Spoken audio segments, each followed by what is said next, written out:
pada pemimpin-pemimpin politik, kalau tak tahu bab undang-undang tu, tutup mulut. Tak payahlah buat kenyataan itu seolah-olah anda tahu segala-galanya. Lebih baik diam kalau bukan itu bidang anda. Bidang anda nak berdebat dengan Najib itu terpulang. Itu bidang politik. Itu memang kerja anda. Untuk berdebat di dalam parlimen ke, di luar parlimen ke, di pasar malam ke, itu terpulang. Begitu juga dengan seperti mana yang dikupas oleh Tuan Haji, pengurusi majlis peguam ke, pengurusi apa sekalipun, tolong jangan kelirukan rakyat Malaysia. Malaysia ni terlampau banyak sangat berpolitik. Semua bidang kita nak berpolitik. Di dalam bidang sukan kita nak berpolitik, dalam bidang NGO kita berpolitik, segala sudut kita berpolitik. Jadi cukuplah badan majlis peguam ke, ahli politik ke, kalau bab undang-undang biarlah yang mereka ahli undang-undang ataupun yang melakukan siasatan ataupun nak buat kenyataan. Itu pandangan peribadi saya. Jangan marah kepada penyokong-penyokong pembangkang tu. Okey Haji, saya nak bawa Haji, okey, kita tinggalkan bab Hakim Nazlan ni, kita pergi kepada ini semua orang nak dengar pasal Tun Dr. Mahathir. Tun Dr. Mahathir versus Apandi Ali. Kenapa saya buat macam tu? Sebab bekas peguam negara itu ada memfailkan saman civil, tak silap saya, kepada Perdana Menteri ketika itu adalah Tun Dr. Mahathir dan juga Kerajaan Malaysia. Dan sekarang ini keluar cerita tentang, yalah, keputusan pun sudah diselesaikan di luar mahkamah. Isu ini diselesaikan di luar mahkamah dan mengejutkan Tun Dr. Mahathir sendiri. Dia sendiri pun tak tahu kan apa sebenarnya yang berlaku. Di sini saya yakin peguam negara hang siap, tunggu Ustaz. Jadi Haji, silakan Haji mulakan kupasan Haji tentang Tun Dr. Mahathir dan juga bekas peguam negara Apandi Ali. Apa sebenarnya isu dan saman itu boleh berlaku tahun 2020, tak silap saya? Ya, betul. Sebenarnya untuk kita faham berhubung dengan kenyataan betul dan tepat yang dikeluarkan oleh Tun Dr. Mahathir hari ini dan dilaporkan oleh media petang tadi, kita kena faham dulu latar belakang apakah dia tindakan yang diambil oleh Apandi Ali pada tahun 2020. Sebenarnya kalau kita masih ingat, pada tahun 2018, 9 hari bulan 5 PRU 14, pada 10 hari bulan 5 tahun yang sama, Tun Dr. Mahathir telah mengangkat sumpah sebagai Perdana Menteri ke-7. Dan pada persekitaran 12 hingga 14 hari bulan Mei 2018, dalam mesyuarat kabinet yang diumumkan di dalam media dan kemudian disahkan melalui surat 14 Mei kepada Apandi Ali, beliau telah dihentikan sebagai peguam negara. Dihentikan maksudnya bercuti ke atau apa? Pada masa itu dinyatakan diletakkan di dalam cuti garden leave.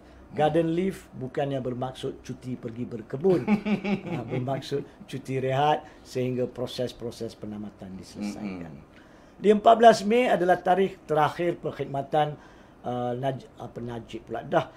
Apandi Ali sebagai peguam negara pada masa itu.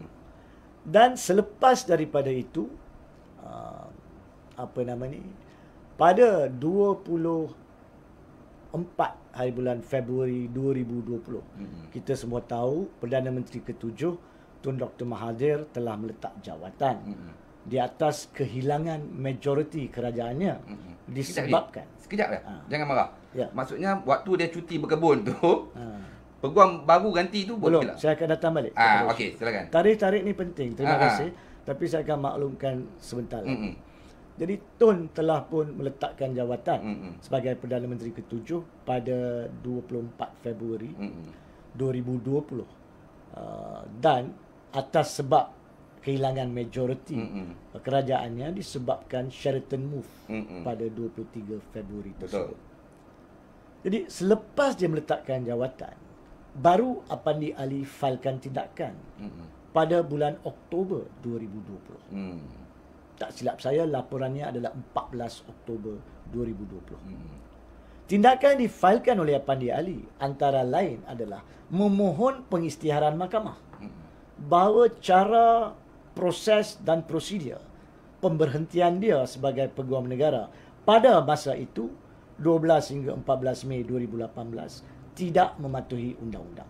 Okey. Dan meminta pampasan yang dilaporkan oleh media pada masa itu sebanyak lebih kurang 2.2 juta ringgit. Itu dia latar belakang tindakan. Now balik kepada soalan penting.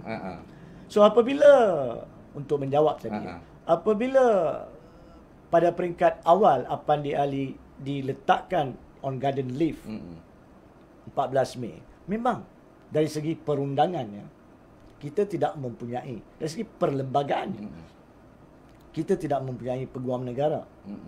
Mulai daripada tarikh itu sampailah 4 hari bulan Jun 2018. Cuma pada 4 hari bulan Jun 2018 Tommy Thomas telah dilantik sebagai peguam negara. So dalam tempoh 3 minggu ini tidak ada peguam negara. Tapi di bawah perlembagaan dinyatakan apabila seseorang peguam negara tidak dapat berkhidmat atau tiada peguam negara atas sebab-sebab yang ada pada masa itu, maka tanggungjawab kepeguam negaraan terletak pada bahu peguam cara negara. Oh, okey. Itu prosesnya. Jadi bukan maksud dia negara Malaysia terus jadi lumpuh. Mahkamah berhenti, peguam pendakwa raya tak boleh pergi sebab bos tak ada. No, bukan caranya. Cuma sebaik mungkin, secepat mungkin dilantiknya seorang peguam negara yang telah dilakukan dalam tempoh 3 minggu selepas itu. Tapi pada masa itu pun makna kata segala keputusan untuk memberhentikan peguam negara dilakukan oleh Perdana Menteri dengan perbincangan dengan Kabinet Jemaah Menteri tanpa adanya nasihat peguam negara. Tapi tidak salah. Tidak salah.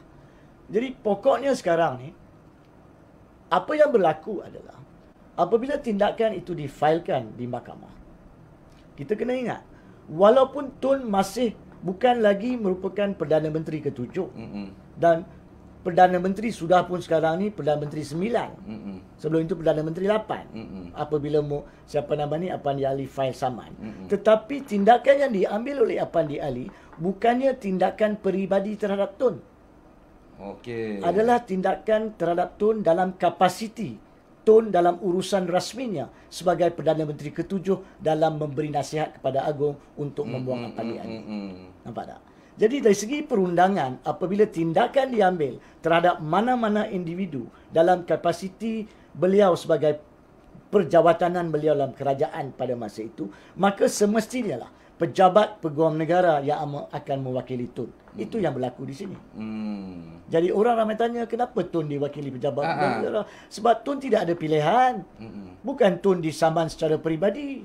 Kalau Tun disaman secara peribadi, berhak Tun nak lantik siapa-siapa. Tapi Tun disaman dalam kapasiti semasa dia Perdana Menteri ke-7. Jadi itu menjadi tanggungjawab kerajaan. Tak kisahlah kerajaan Perdana Menteri 7, 8, 9 ataupun 87. Masih lagi peguam negara. Itu pejabat peguam negara. Itu saya harap rakyat faham. Itu